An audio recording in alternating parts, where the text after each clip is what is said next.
I'm Tim. Welcome to Watch You Want, and thanks for logging on. We are finally back, and welcome to Monday Mailbag. I realize we're coming on a little late, and that, however, is thanks to the team that never says die, that did troubleshooting for 2 hours to get us here. I'm eternally grateful to Harrison, Sean, and Brian for making this happen. For everyone else joining us, you're going to wonder what's changed. Well, first and foremost, as a gesture of goodwill to our longtime viewers, as well as those of you joining us for the first time, I nuked the ads. I hated them as much as you did. That was an old regime, and it's done. So now when you sign on, you're not going to have to click after 5 seconds or wait to see some spiel about buying gold. That's my promise to you. That's the first change. Second, we're in Philadelphia. Watch You Want now shares corporate offices with its parent company, Govberg. We've effectively been one company since January of 2016, but Govberg, local to Philadelphia for 101 years, now shares spaces with the Watch You Want pre-owned crew. The idea is that if you want to trade in a pre-owned watch and buy a new one, it makes more sense to have everyone on the same team and the same corporate campus. So the good thing is most of our crew came from Florida, so you're going to see the same friendly faces here on the show, and when you pick up the phone, you're going to get the same folks you've come to know and trust. Now, courtesy of Danny Govberg, I have those 3 very talented individuals here making this show happen. A new production team. It's going to look and sound better than ever starting tonight. Finally, I have a professional cameraman to fix my longtime bête noire, the bad wrist shot. Guys, watch this. I hope you're seeing that, guys. That's the look of a new era. I'm wearing my best for our big comeback episode, Reunited, and it feels so good. All right, so I'm also building a new custom set for these shows, and it's going to be a huge upgrade from what you see here. So we made it presentable for tonight, but in about 8 weeks, we're going to look studio quality. Now, I'll have more on the Patek Philippe Grand Exhibition in New York City, which ate up my entire week last week, and what a week it was. We're going to have a full video composition, and I'm going to tease you now with the greatest cake ever, which was quite literally just the tip of the iceberg. That cake, by the way, looks good enough that you could put it up on eBay and it would sell. That is a cake, guys. Okay, so it's Mailbag, and Mailbag means your questions, and I'm coming to you with a question from JS. Black versus silver Jaeger-LeCoultre warms my heart. This is a great kickoff question, Jay. Thank you. So, Tim, I sent you an email a few months back regarding a dress watch for around $20,000 US. One of your suggestions, the Chronomètre Bleu, really struck me in person, but my local JLC boutique, drum roll, offered an amazing deal where I can pick up both the Reverso Large Small Second and the Master Ultra Thin Perpetual for $22,000 combined. That's the steel Perpetual. Picking up the watches later this week, I'm deciding between the white dial variant of the Ultra Thin Perpetual and the black dial variant. The boutique is holding both for Jay. Ultimately, it comes down to what I like best, of course, but I'm curious as to how the pre-owned market, as well as the enthusiast community, perceives black dial dress watches in general. I myself, now this is Jay speaking, see black dials as inherently sporty, and I'm curious to hear your opinions, Tim. Okay, Jay, thank you for reaching out. First and foremost, historically, the black dial JLC Masters do better on the secondary market. That's true across the board, really, regardless of brand. You see that with Journe. You see that with Vacheron in their rare black dial models. You see that with Lange. Now, I personally own several late 90s black dial Reverso and Master models, and all of them were trading above their silver dialed counterparts when I bought these. And I don't regret the premium. Honestly, they look stunning, and I wear them in everything from short sleeves and cargo shorts to tuxedos. Now, I will say that the aesthetic upgrade is definitely worth the price premium. If you're agnostic on the color of your dial, go with the black dial. Moreover, the black dial will do better because enthusiasts lobbied JLC for years, pretty much from the time the black dial Masters ended their first run to the time they started resurfacing in 2015. People on the Fora went nuts for the old style watches and asked for that to come back, and JLC obliged us with the Master Control in 2015. Now, there is one other thing to remember. Not only do enthusiasts love the black dial models, but there's the Doctor Strange effect. And Of course, 2016, Doctor Strange hits theaters. It's a big success, but a lot of people saw the silver dial model he wore as a character, and they wanted what the Doctor ordered. As a result, there was a surge in orders for the silver dial model. It's not a durable trend. It just means that there's going to be a glut of them on the pre-owned markets for a long time. Watches are not sushi. They don't expire after hours. They stick around for decades. So there will be a permanent preponderance of silver-dialed watches because of the movie, and that's going to skew the relative desirability of the black dial masters. So, Jay, that's the way I feel, and of course I put my money where my mouth is. I own the black dialed masters. You won't regret it, man. They're worth it. Now, a question from Tom S. What is a watch you were dying to review at Govberg or Watch You Want, but which you haven't seen? Now, I had to do a little bit of mental math here. I figure I've probably personally reviewed somewhere between 2,200 and 2,500 watches. I infamously had 5 Patek minute repeaters in the same video, and I've since upgraded that to 6. So I've seen a lot, and because my fudge factor is about 300 videos when I'm estimating, you get a sense of how much I've seen. One watch I am dying to review hands-on is the late great Zenith El Primero Chronomaster Perpetual, reference 65-1260-4003.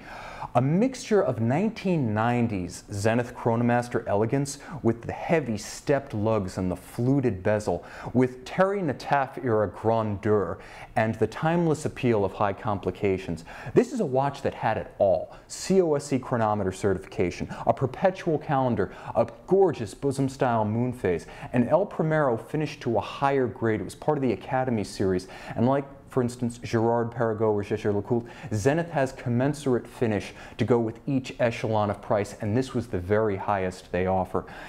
It was also stunning. White gold with a black dial. You know I love that combination, guys. So 45 millimeters, the perpetual calendar module is even unique to Zenith, co-developed with Abel during the InvestCorp regime that owned both during the 90s. So it's really in-house from top to bottom, base to module. And of course, this is full fat luxury done with no reservations. It's the skybox at the Super Bowl with Pappy Van Winkle pouring. It's the chauffeured Mailbag that picks you up on the runway next to your private jet. It's the helicopter charter that laughs at Hampton's traffic stacked up on Montauk Highway. And it works. And don't undersell the chronometer certification here. It might be a detail compared to the complication, but you're talking a higher grade of train, of balance, of hairspring, of escapement. So this watch is finely finished cosmetically, but also functionally it's high spec. And this was one of the only COSC certified Zeniths from 2002 to the current era. So it's a real rarity on that count alone. And about the size. Now, 45 millimeters is something I normally shun as bombastic and unwearable on my 16-centimeter wrist. But here's the thing, the Nataf-inspired Chronomaster XXT case and its 45 millimeter derivatives pulled off a monster disappearing act. It actually looks good on a small wrist. It's equal to any wrist of any size. It's never going to look small, but it doesn't look wrong on a small wrist, and I eat it up. Terry Nataf, you are still the watch industry's ultimate supervillain, but on this model, you done good. And I've got to say, with only a few dozen made per year, and very little mainstream recognition, this is not just a good buy, but it is one of the first sure thing Terry Nataf era Zeniths that I'm willing to call well in advance as a future classic. And it's also one of the few large watches from the 2000s that's really stood the test of time and is going to look just as good 10, 20 years hence. Now, we have a question from Ram Gopal, emailing from India. He saw the video about my philosophy on collecting watches and it connected with him. He inherited a sizable collection from his father. He's since added pieces himself, but he's got roughly 10 watches, give or take. He wants advice on which ones to give away. So from a collection standpoint, he says he likes chronographs, but in general, he enjoys complications. So his flagship pieces are a Patek Philippe Calatrava 5115J, so a traditional crown guard, blended lug, round watch, smaller yellow gold, very traditional Patek, and a Breitling Navitimer World GMT Chrono, reference A24322. So that's going to be the pivot point here. I would say first and foremost, You can trade that Breitling in good conscience for a Zenith Pilot Double-Matic, released in 2012 and part of Zenith's Year of the Pilot's watch. This was an awesome repackaging of a Nataf-era complication. It checks all the boxes. The El Primero in any finish is a great-looking automatic movement. That's not germane to the type. The Zenith El Primero looks good, and this watch has a display case back to match. The Double-Matic is 45, but in the tradition of that Chronomaster I showed you earlier, it's a very wearable 45 on a small wrist.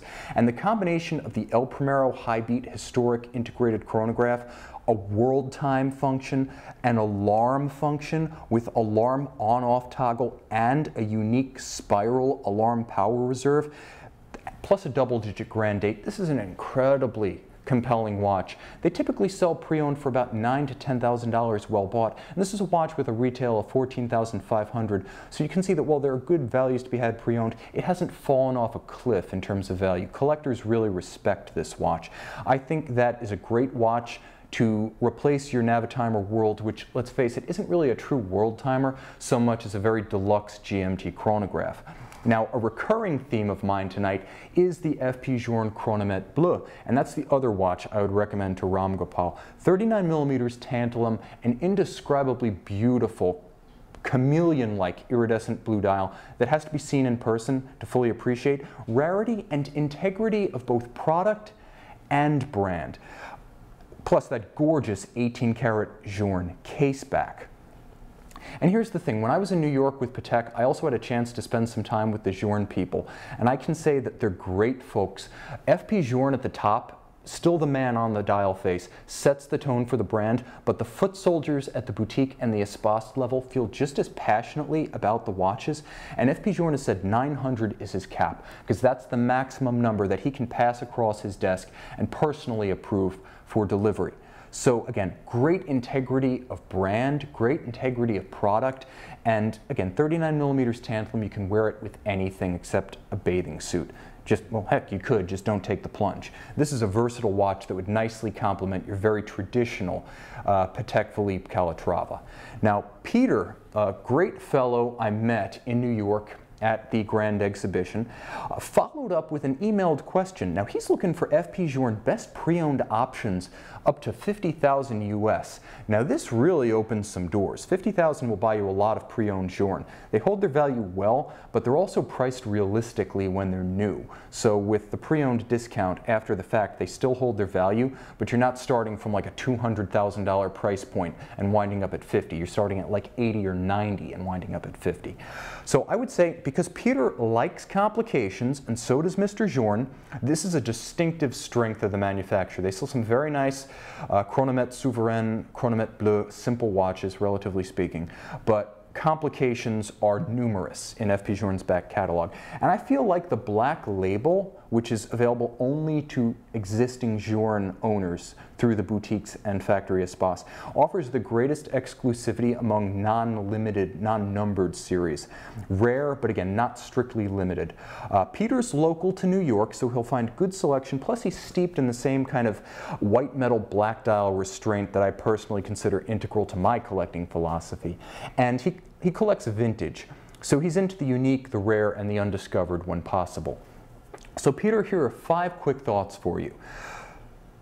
Sontigraph Sport Aluminum, made from 2012 to 2014, discontinued because frankly for F.P Journe it just wasn't worth the trouble. Hard to make, but beautifully made, light on the wrist, rare, they're never making another, and they have no durability concerns for the end user. It was just tough on the production side. $35,000 to $45,000. This is an awesome combination of a unique high complication, a foudroyant 1/100th of a second chronograph with a very wearable sports style that you can pretty much keep on full time.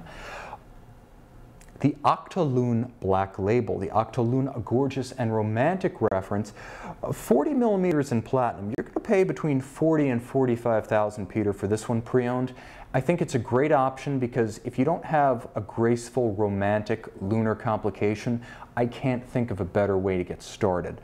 F.P Journe pedigree, and of course it leaves you a little bit of overhead for a service if you need it. Chronomètre Bleu and Elegant 48. For $50,000, you can have both, and you can have both new. I think that both of these watches are emblematic of what Journe does best: take a type and innovate. The Chronomètre Bleu is technically a formal watch, modestly sized, but it has outsized personality. Frankly, it's a rock star watch, and it's rare to see a company's entry-level mechanical model stand out as one of its most desirable. And this is a company that does Grande Sonnerie, Tourbillon Remontoir, and Piece Unique at the level of the Rattrapant going at only watch. So I would consider getting the Chronomètre Bleu for its grace and versatility, and the Elegant 48, possibly the coolest quartz watch you can buy. If you've wondered what high horology and hand finishing looks like in titanium tonneau quartz, this is the answer. Get them both. Acte Calendrier, the platinum discontinued reference of 40 to 45,000. This is an awesome long-running Journe staple. Everything can be adjusted from the crown, which I love, and it's a beautiful combination of a retrograde and aperture annual calendar. F.P Journe put a lot of work into his annual calendar, both in how you use it and how you read it. I think it's beautiful. I think it's a great starter Journe if you're not into the brand. I also think it's a great way to round out an existing comprehensive collection. And finally, every once in a while, you will see the Sontagraph black label pop up. 40 millimeters in platinum with a killer black dial, a granular black dial. 50,000 will do it. It's not going to leave you any change, but if you want to make a splash and start with a big piece, you can't do much better than this. And out since late 2006, early 2007, the Sontagraph is a well-designed, thoroughly field-tested, proven and debugged reference that is stone cold reliable in practice. You may as well get it black label and wear the brass ring. So guys, let me check the live stream here. Eddie Landsberg, yes, I am seeing the chat. I had to honor my crew who loaded that slide set by going through my talking points, but I can absolutely respond to the chat. Okay. Questions coming from John Kaufman. Hi Tim, love your show. Please tell me what you think of Roger Dubuis 42mm Monegasque gray dial, time only. I'm thinking of trading my Montblanc Nicolas Rieussec for it, or the Easy Diver. Well, I will say that there is a big difference between the Monegasque and the Easy Diver. How bold a sports watch do you want on your wrist? Do you want a sporty watch or a sports watch? If you've got a well-rounded collection, you may go with the Easy Diver. The production of the Easy Diver from about 2004 till the end in the early Richemont era spanned the, RD57, Longines Lamagna-based dual-barrel caliber to the RD14 in-house. So you've got some selection there. There's a fudge factor. There were different movements. You may prefer the aesthetic of the modified Lamagna Longines. Now, in terms of the Monegasque, this is a line that came out in 2011, I want to say. Very nicely finished. I think that the caliber of finishing on any Roger Dubuis is going to be a step up from the Rieussec. The Rieussec was shown in 2008, and it announced the arrival of real watchmaking at Montblanc proper. Obviously Minerva became Montblanc, but at the location that makes most of Montblanc's watches, the Rieussec heralded the arrival of real high horology, but it's not finished like a Roger Dubuis. If you want something that's entirely handmade and finished, it's going to come down to a dead heat between the Monegasque, which, as I said, is sporty, and the Easy Diver, which is a watch you can take in the surf, no second thoughts, no qualms, no ifs, ands, or buts about it.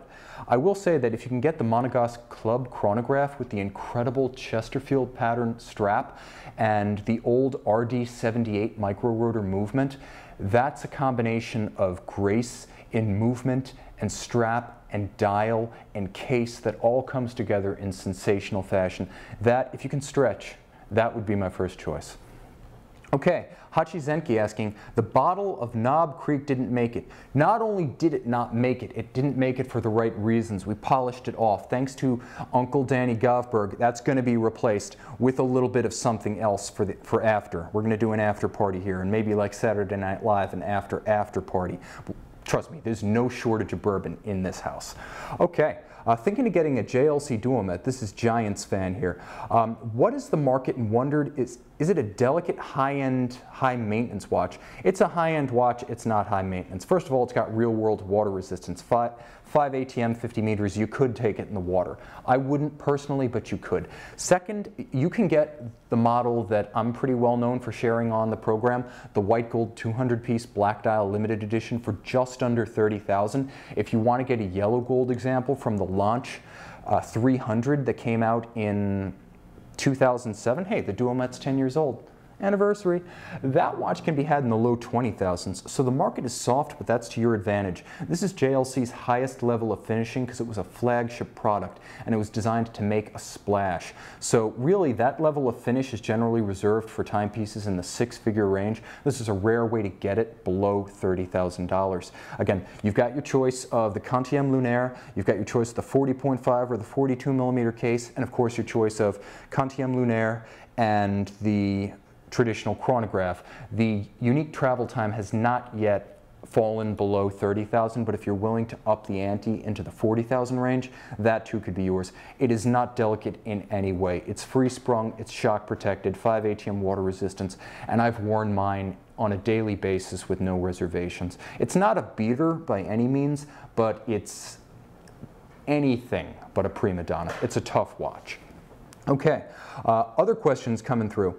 This is trading in a white dial. This is Giants fan again. Is it reasonable to trade in a white dial ceramic Daytona for a JLC Duomet?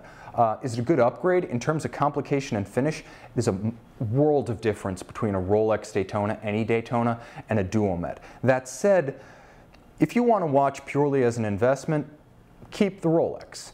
If you want to watch that you can beat on, keep the Rolex.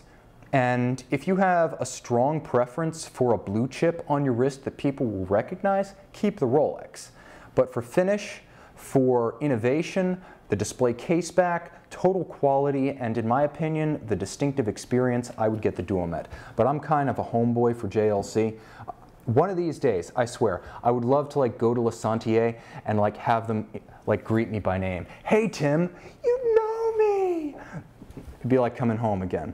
But in the meantime, interesting questions coming through from the crowd. Wilson Tan, Tim, what do you think of the Zenith El Primero Day-Fi 21 compared to the Hublot Big Bang Mecha 10? I never really considered purchasing a Zenith before the Day-Fi 21 came out.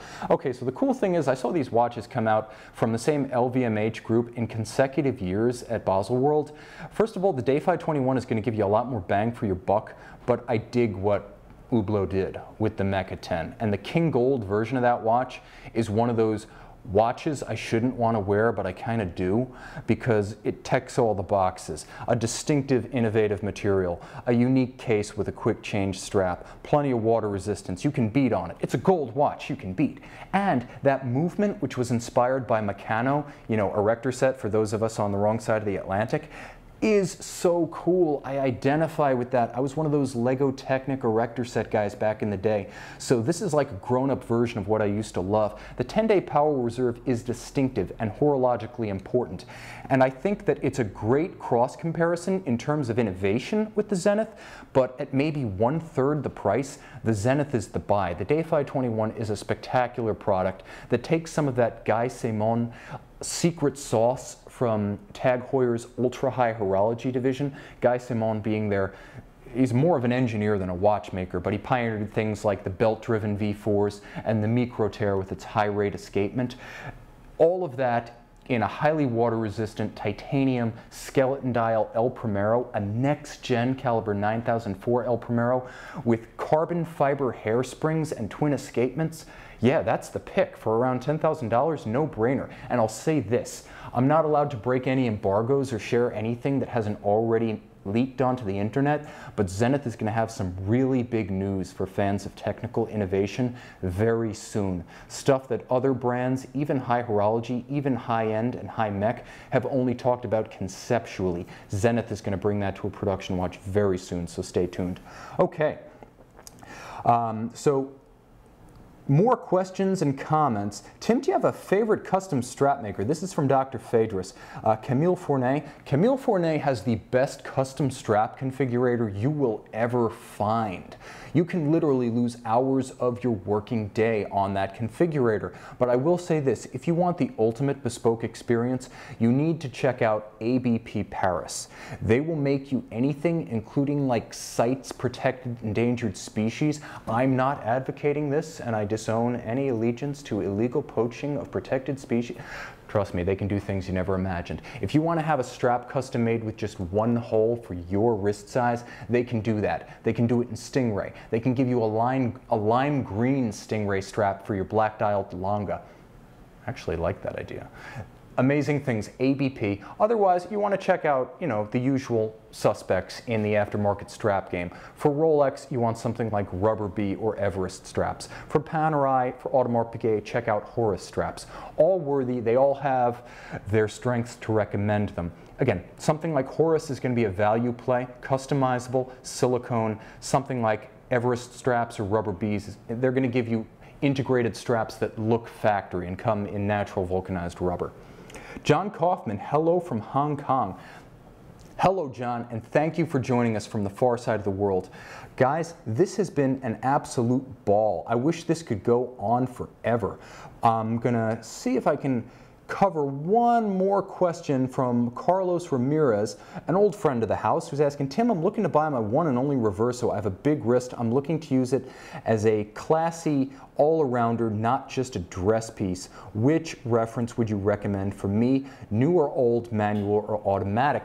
I would say, honestly, if you can find one of the Grand Sport chronograph retrogrades, that's one of the most horologically and historically significant watches of the 90s. People forget that that movement came out of the rose gold 500-piece Reverso series. Literally the first serially produced column wheel manual wind chronograph movement of the modern era, not the datograph. That caliber was adopted, I want to say it was caliber 859 in the Grand Sport series. You're getting an absolute high mech piece from a brand with absolute pedigree. Otherwise, I would say if you want the quintessential modern Reverso complication, by the way, the Grand Sport, uber rare, super collectible, one for tomorrow that you can enjoy today and buy at a good price. But you could take a look at the Grand Reverso Duodate. That's a watch that's going to be big, burly. It's going to give you the complication you want, dates, second time zones, a robust caliber. Obviously a watch that is going to stand up to any wrist, but still has the classical aspect ratio that made the Reverso a hit from the first examples in 1931, just in a modern case size and sensibility.